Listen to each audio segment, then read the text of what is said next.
ଜୟ ଯୀଶୁ। ପ୍ରଭୁ ଯୀଶୁ ଖ୍ରୀଷ୍ଟଙ୍କଠାରେ ମୋର ଅତି ପ୍ରିୟ ଭାଇ ଓ ଭଉଣୀମାନେ ସମସ୍ତେ କେମିତି ଅଛନ୍ତି?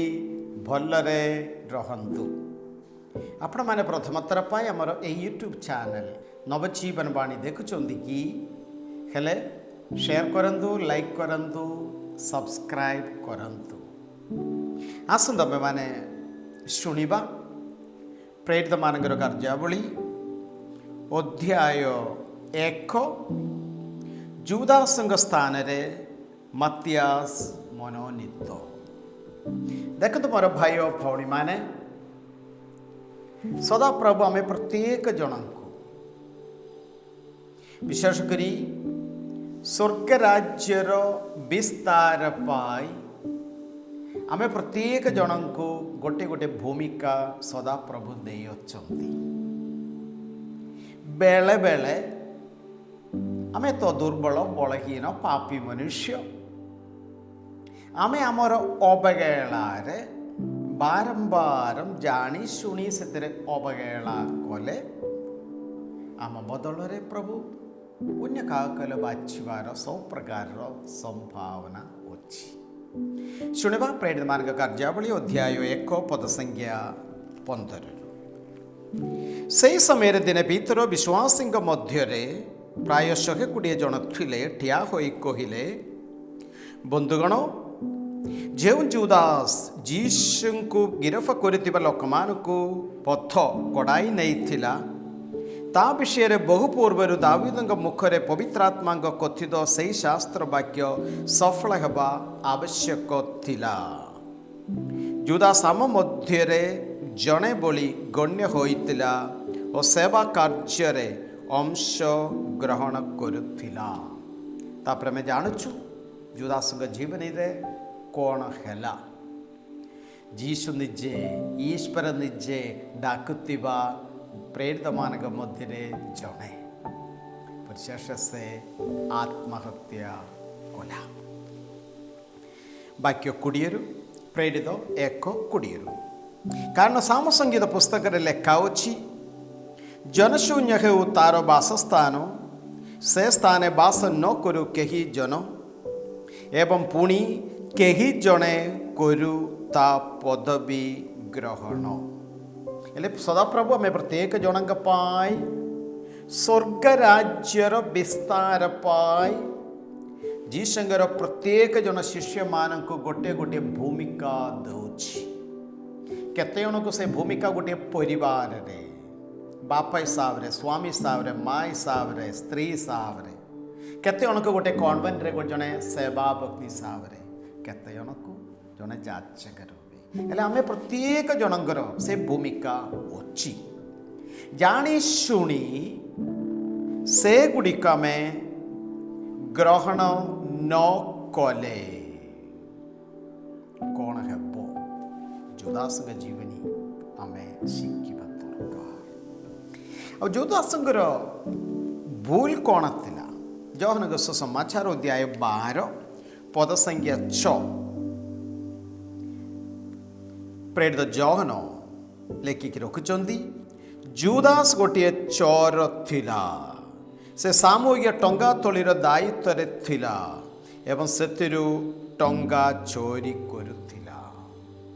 ତାଙ୍କ ସଙ୍ଗେ ରହିବା ପାଇଁ, ବାକ୍ୟ ପ୍ରଚାର କରିବା ପାଇଁ ଆଗୁଆନ ମିଳିଥିବା ଜୁଦାସ ସେ ବିଷୟ ଗୁଡ଼ିକ ପାଇଁ ମନ ନ ଦେଇକି ନିଜର ସ୍ୱାର୍ଥ ଲାଭ ପାଇଁ ସେ ବାହାରିଲା ବେଳେ କିଏ ଜାଣେ ଜୁଦାସ ଚିନ୍ତା କରୁଥିବ, ମୁଁ ତ ମୋର ଘର, ସ୍ତ୍ରୀ, ପିଲା, ଜିଲ୍ଲା ସବୁ ଛାଡ଼ିକି ପ୍ରଭୁଙ୍କ ପଛରେ ମୁଁ ଆସୁଛି। ଆଜି ନହେଲେ କାଲି କିଏ ଜାଣେ ଯେଉଁ ପ୍ରକାର ଯୀଶୁଙ୍କର ଜୀବନୀ, ଯେଉଁ ପ୍ରକାର ତାଙ୍କର ଶିକ୍ଷା, ଏଗୁଡ଼ିକରେ ଉଣା ଅଧିକ ଜୁଦାସ ହିସାବ କଲେ ଯେ ନିଶ୍ଚୟ ଆଜି ନହେଲେ କାଲି, ମାନେ ବେଶୀ ଡେରି ନାହିଁ, ଇହୁଦୀମାନେ ଯୀଶୁଙ୍କ ପ୍ରାଣରେ ମାରିବେ। ହେଲେ ମୁଁ ଆଉ ବଞ୍ଚିବାର ଅଛି ନା, ତେଣୁ ଚୋର କରିବାକୁ ଆରମ୍ଭ କଲା। ମାନେ ଯେଉଁ ଉଦ୍ଦେଶ୍ୟରେ ସଦାପ୍ରଭୁକୁ ତାକୁ ଡାକିଲେ, ସେ ଉଦ୍ଦେଶ୍ୟ ଛାଡ଼ିକି ନିଜର ସ୍ୱାର୍ଥ ଲାଭ ପାଏ, କେମିତି ମୁଁ ଏ ପୃଥିବୀରେ ଭଲରେ ମୁଁ ବଞ୍ଚିବି, ସେ ବିଷୟ ପାଇଁ से गुरुत्व देले जीशुଙ୍କ पचे आसी आसी वाक्य धरी प्रचार करने बदल जीशुଙ୍କ सही टीम रे दल रे मिसिकी निजर स्वार्थ लाभ पाई से काम करने को आरंभ कला पर आम जानुछु कौन है फेरी आसवा प्रेरित मान कार्यावली अध्याय 1 पद संज्ञा 21 अतएव प्रभु जीशु दीक्षा गुरु जहन जल दीक्षा ग्रहण करने नहीं आम मध्यरु ऊर्ध कुन्नीत होगा पर्यंत जो लोक मैंने अनवरत आम साथी हो रोचंदी से मध्यरु जड़े आंभ मान सहित जीशुଙ୍କର पुनरुत्थानर साक्षी होगा उचित